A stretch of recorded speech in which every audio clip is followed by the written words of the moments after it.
बिस्मिल्लाहिर्रहमानिर्रहीम। अस्सलाम वालेकुम। इस उम्मीद के साथ कि आप ईमान की बेहतरीन हालत में होंगे।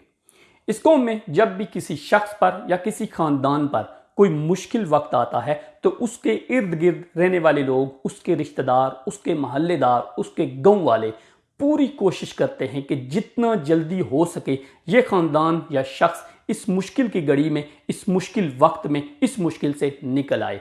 वो हर लिहाज से कोशिश करते हैं कि उसके लिए आसानियां पैदा की जाएं।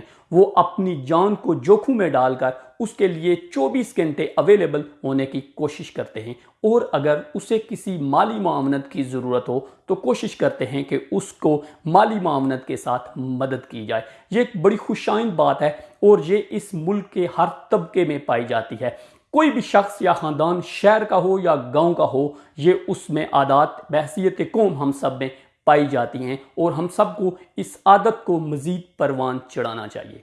लेकिन दूसरी तरफ अगर कोई शख्स या ख़ानदान अपनी कोशिश के बलबूते पर, अपनी मेहनत के बलबूते पर किसी भी फील्ड में अच्छा परफॉर्म कर रहा हो और वो आगे जाने की जो मंजिल है उसके ऊपर रवां दवा हो, अपनी मदद से, अपनी कोशिश से, अपने वलवले से और अपनी मेहनत के साथ, अब मसला यहां पैदा होता है कि उसके जो इर्द गिर्द रहने वाले लोग हैं, उसके रिश्तेदार हैं, उसके महल्लेदार हैं और उसके गांव के रहने वाले लोग उसकी टांगें खींचना शुरू कर देते हैं।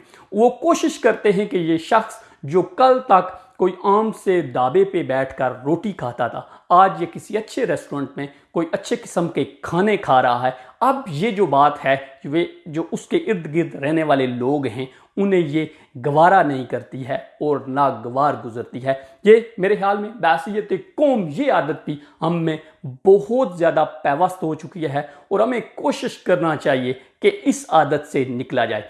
पहली आदत को मज़ीद बूस्ट करना चाहिए और इस आदत को कोशिश करना चाहिए कि जितना आप मिनिमाइज़ कर सकें कर लें, क्योंकि बैरकाफ अगर कोई शख्स अपनी मेहनत से, अपने बलबूते पे तरक्की कर रहा है तो उसके रास्ते में जो कांटे हैं वो अटकाने की बजाय अगर हम उसके बाजू बने, उसके पाँव बने, उसकी जो उसको है उसको पुश करें ताकि वो इस मंजिल की तरफ जल्दी से जल्दी पहुंच जाए। और याद रखिएगा, जब वो अपनी मंजिल की तरफ पहुंचेगा तो वो आपको साथ में लेके उस कामयाबी की मंजिल पे लेके जाएगा। इस उम्मीद के साथ कि आप अपने घर वालों का, अपने रिश्तेदारों का, अपने गांव वालों का और मोहल्लेदारों का बहुत सारा ख्याल रखेंगे। अस्सलाम वालेकुम वरहमतुल्लाहि वबरकातुहू।